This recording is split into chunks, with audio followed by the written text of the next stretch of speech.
All right, we've been saying it last week of the regular season. We are gearing up for another great night of high school football. Our Under the Lights kickoff show is less than 30 minutes away. We want to check in with Dan Millay, Jimmy Searfoss. That time change, look at that scenery behind you. It is dark out there in Gladewater this evening, and I'm sure the temperatures are nice. Really nice. It's a really nice evening, especially, as compared to week one. From week 1 to week 11, what a turnaround the weather has made. And frankly, Jimmy, I'm proud of it. Yeah, I've stuck to wearing pants this whole time, and finally it's paying off. I'm nice and warm today, but hey, we're out in Gladewater, and this was a special one for us because we asked the fans, we asked the watchers, hey, where should we go this week? And we had over 400 responses to get us here. And you know what, Dan?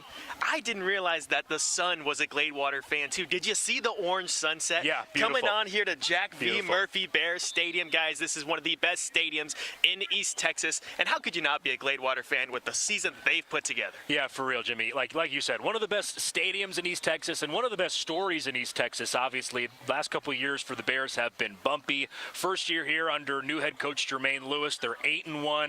I mean, I visited with the team midseason, and we were kind of talking about it. Man, what a start that they've gotten off to. They haven't let up since then. They've only lost the one game. It's just been a great season for them. Excited to see them here tonight. And hey, they got one more to go here before the playoffs. Roughnecks, not an easy team by any standard. So this will be a good one tonight. Stick around. We'll have the preview. All right. Thanks so much, Jimmy and Dan. We'll look forward to that. All right. One East Texas game tonight has a district title on the line. We're talking about Pleasant Grove and Van. We want to get you right back out to Robert De La Garza. He's live at Van Memorial Stadium for our game of the week. Robert, what can we expect tonight? Thank you, Mara. Yeah, this Pleasant Grove team, this is a team that's kind of been there, done that. I mean, they're yet again chasing another district title and that top seed in District 7 4A. And this is a team that just a lot of experience. I mean, under their coach, they have never missed the playoffs going back to 11 seasons. And so tonight, the season, Hawks are 8-1, undefeated in the district, and looking for their third straight district championship. They've done it the same way year after year with a physical defense, disciplined coaching, and roster loaded with experience. PG is allowing just 9 points per game this season with 18 turnovers and racking up 23 sacks from the front, and loves to live in the backfield. Our defense was really talented last year, and I think getting all of those kids back, obviously experience, there's a lot of talent. It's one of the best in state. They were last year, and they're back again and having a lot of success. And that's a tribute to those guys. And then our defensive staff is. But hey, don't sleep on this team's offense. They've been able to put up over 200 points on their last 4 games. Last week they scored 51 points against Pittsburgh. The only team to hold them to single-digit points this year is the undefeated Kilgore Bulldogs.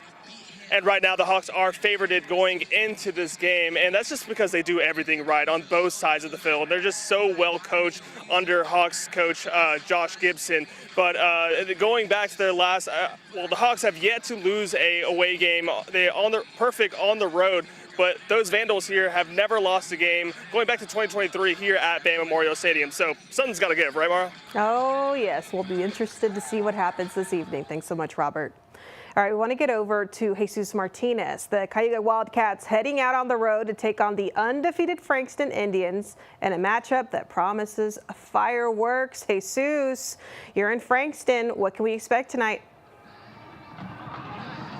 Fireworks, to say the least, Mata. Both teams are coming off huge wins against their own opponents last week, and Cayuga themselves, again here in Frankston, they came off of big wins, defeating Kearns 38-7 last week, powered by quarterback Gunnar Douglas, who accounted for 4 total touchdowns himself. The team in total had 3 sacks in that game. Now, they're going to face their toughest team yet, which is Frankston, which, by the way, did I mention they're undefeated, which, by the way, did I mention they've never been undefeated before until this season, so history is happening here in Frankston.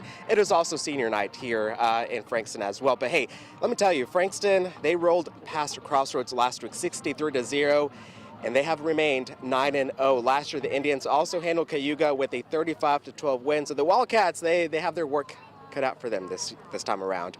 Cayuga, they've been unstoppable on the ground this season, averaging about 200 yards in wins, while Frankston's defense has been a solid wall, shutting down opponents every turn. Obviously, we see that with the record undefeated.